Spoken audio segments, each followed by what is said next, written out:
Hi all, welcome to HashiConf EU. I hope that you all are having a good time so far. My name is Sabeen Syed. I am a Senior Engineering Manager here at HashiCorp working on Consul, and I am joined here today by my colleague Devarshi Shah, who is a Senior Product Manager also working on Consul. And today we're going to talk to you all about infrastructure automation. All right, so we've all been in this situation before, where we've been asked either directly or indirectly to be able to release faster. We all have customers who have high expectations, and we want to be able to meet those expectations or beat those expectations. A major bottleneck here is the ability to quickly provision infrastructure and update that infrastructure that our solutions use. Let me walk you all through some ideal scenarios where we think that infrastructure automation can benefit. So the first is around multi-tiered applications. If you are using a multi-tiered application and suppose you run into a bug or an issue in production, wouldn't it be great to be able to take your production infrastructure and recreate that in a test environment? And then after you figured out that bug, then be able to destroy and clean out that test environment. Another scenario is if you are using a network device, something like a load balancer or a firewall, wouldn't it be great if you could dynamically update those devices without having to go through a ticketing system?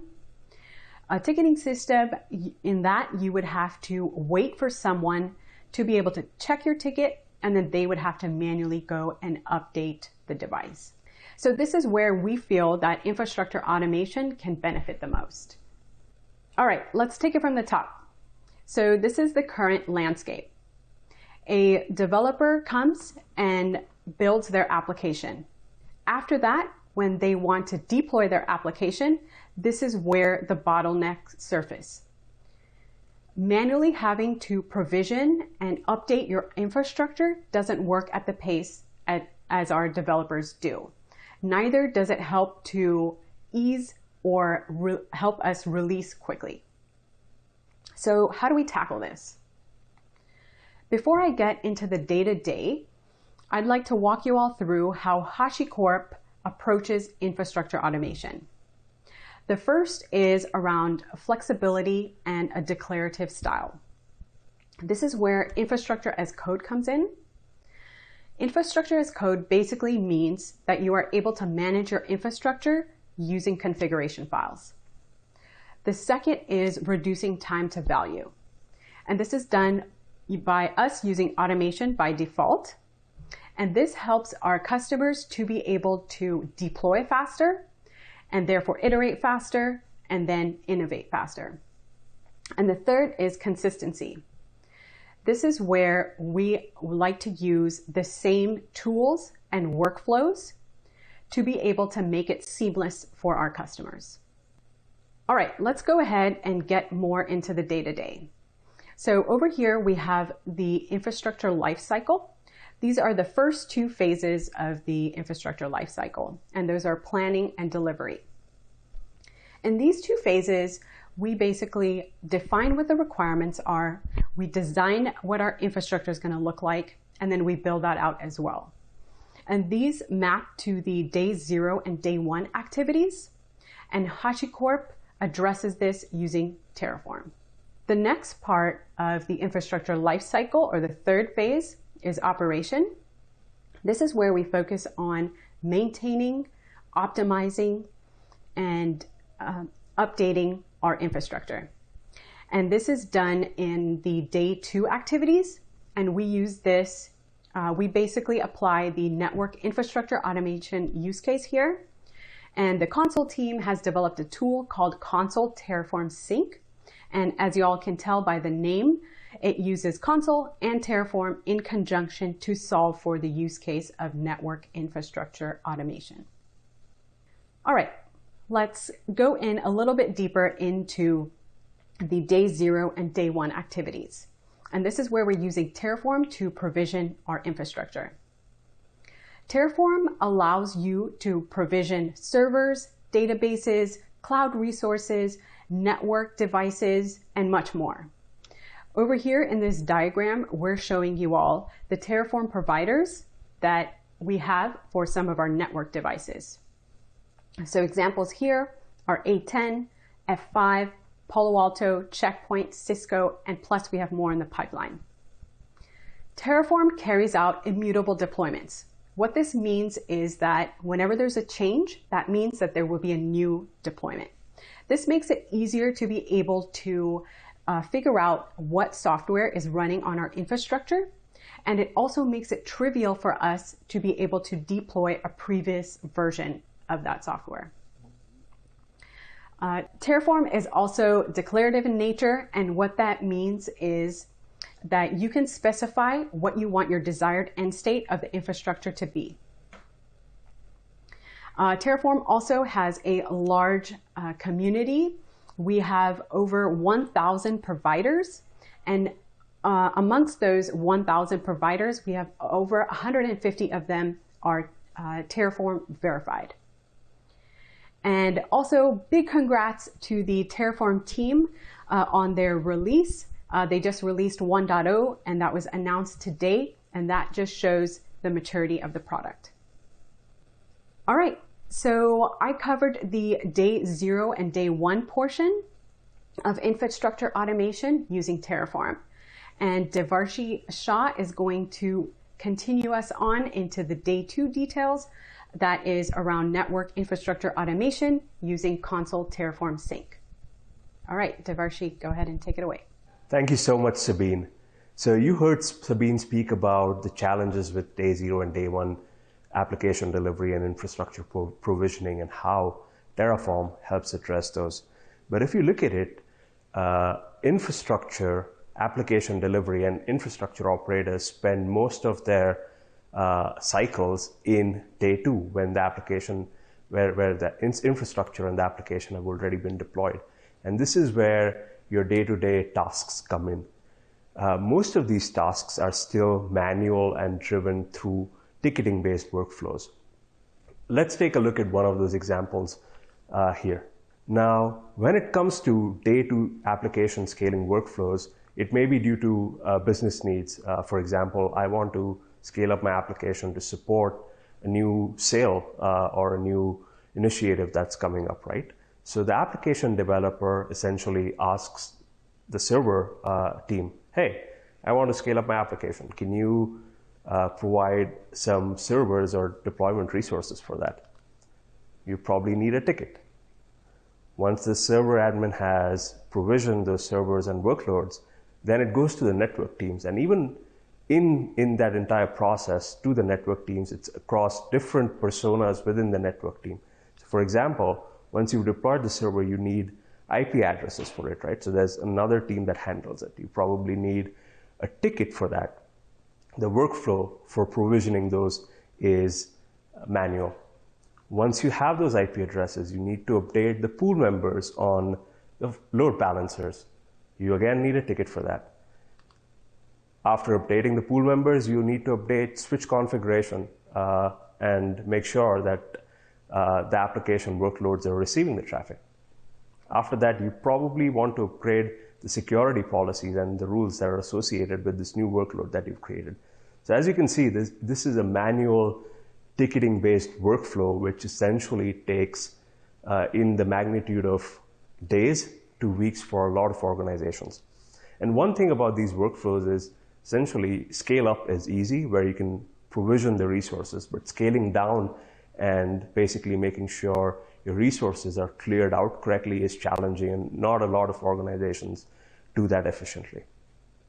So if you look at this problem, it's essentially a problem where the workflow starts with service deployment and has issues with automation.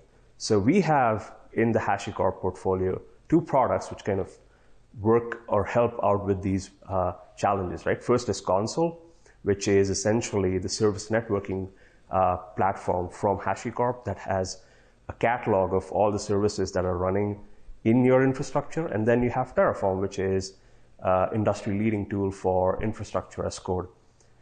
So why not have them work together? So you have Consul, which is running, which is maintaining the catalog of all your services. Through Consul-Terraform-Sync, we enable a publisher-subscriber paradigm where you as a user can say, I want to subscribe to services within the Consul catalog. And depending on the changes to those services, I want to trigger some automation on my downstream infrastructure using Terraform. So you have a mechanism where service updates are driving your infrastructure updates as well. The thing about Consul-Terraform-Sync is it is very helpful to automate the manual ticket-driven workflows that we just saw in the previous slide. The installation is pretty lightweight, just like every other HashiCorp product and tool. And lastly, it can work across any provider in the Terraform ecosystem. So we saw Consul-Terraform-Sync at a high level. Let's dig deeper into it. Now, the most important or the fundamental concept about Consul-Terraform-Sync is the concept of a task. And task is essentially allowing the user or the operator of Consul-Terraform-Sync to say, hey, I want to subscribe to a certain set of services, in this example, web and API, from the Consul catalog. And based on any changes to those services, I want you to essentially get the right set of variables, trigger the right set of Terraform workflow for the source or the module that's identified in the source. In this case, a module for Cisco ACI SDN-based solution. So it allows a very simple publisher-subscriber paradigm. You can have multiple such definitions for a task, and you can have multiple providers within a task as well. So it's a very flexible way of subscribing to the service catalog. When you're dealing with infrastructure, it's always useful to have information about the changes that have been made to the infrastructure and the status of the automation that's working on that infrastructure. So we've enabled you to have updates about the status, per event, per task status, status of CTS, as well as the historic status of all the tasks that have been executed by CTS. Another important aspect is making sure that the credentials that you pass to Consul-Terraform-Sync are essentially secure, and you avoid exposing credentials as well as secrets in plain text, which is why we've also built an integration with HashiCorp Vault, where you can get credentials for your infrastructure devices through the Vault KV secret engine integration in Consul-Terraform-Sync. A lot of our users or enterprise customers rely on Consul namespaces as a model for multi-tenancy, and we've incorporated that into Consul-Terraform-Sync as well. So you as a user of Consul-Terraform-Sync can subscribe to services not just in the default namespace, which is available in the open source version, but also to other namespaces that you may create through Consul Enterprise. And lastly, a lot of times users who use Consul and users who would use Consul-Terraform-Sync to manage their infrastructure may be different. The metadata that the users of Consul might have added to the registry for their services may not be enough for users of CTS to make changes on their downstream infrastructure. So we've also given users the capability to add their own metadata into the automation for Consul-Terraform-Sync. One example for that could be you can add the VRF for a networking device through this sort of a workflow. We launched Consul-Terraform-Sync in March, and we worked together with leaders of the industry to have patterns for their devices and their technologies being available as well for users to use with Consul-Terraform-Sync. So I'd like to thank A10 Networks, AWS, Checkpoint, Cisco, F5, NS1, Palo Alto Networks, and VMware AVI Networks for creating those patterns to essentially address the challenges that Consul-Terraform-Sync is working towards. Users and technology partners can build their own patterns for their own devices using the model that Consul-Terraform-Sync has, and it's pretty easy for you to build your own custom workflows through this mechanism. Now, we spoke about the challenges that Consul-Terraform-Sync helps address, as well as how it works. But I think one of the key things for us to realize or to see is what is the value add, quantitative value add of Consul-Terraform-Sync. So we've been working with a customer who's deployed Consul-Terraform-Sync in production. And this particular customer uses Consul for service discovery as well as service mesh use cases. And I just want to compare and contrast what their environment looked like before Consul-Terraform-Sync in terms of resources and after using Consul-Terraform-Sync in terms of resources. So prior to Consul-Terraform-Sync being used in their workflows to automate their ingress as well as firewall address groups, they had multiple engineers involved in the process, and it was a very ticket-driven workflow. Post Consul-Terraform-Sync, no humans were harmed. In terms of time, the entire process of deploying that ingress and updating the firewall address groups took about 3 to 5 days, but with CTS and Consul being the source and Terraform being the automation engine, it took them about 150 seconds to achieve that workflow.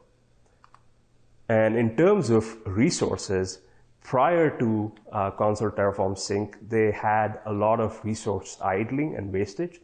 But because Consul-Terraform-Sync relies on Consul as the source of truth and tracks services going up and down and being cleared out, there was an automatic cleanup in that process. Now I want to talk to you about the future direction that we are taking Consul-Terraform-Sync in, and this is something that I'm really excited about. So there are 3 core areas of investment that we are working on. First is we are working with our existing launch partners that you saw earlier to essentially have deeper workflows across their technology stack, as well as working with newer partners in terms of the ADC space, the SDN space, as well as DNS management solution space. So I'm really excited about that. The second area where we are investing in is Consul has a lot more capabilities over just the service discovery aspect of it. So we are looking at newer triggers to trigger tasks in Consul-Terraform-Sync, and some of the triggers that we are working on is, I see a change in Consul KV, how can I enable that workflow? The Consul intention got updated. How does CTS work with that? And lastly, Terraform is consumed in a lot of different ways. Terraform is primarily used as an open source tool, but we have Terraform Enterprise as well as Terraform Cloud, which derive enterprise value for a lot of our customers. So we are looking at essentially providing more enterprise value by integrating CTS with Terraform Enterprise and Terraform Cloud to support remote operations and approval workflows. So really exciting times for Consul-Terraform-Sync and infrastructure automation in general from HashiCorp. This is it for me, and I hope you enjoy the rest of the HashiConf EU sessions. Thank you.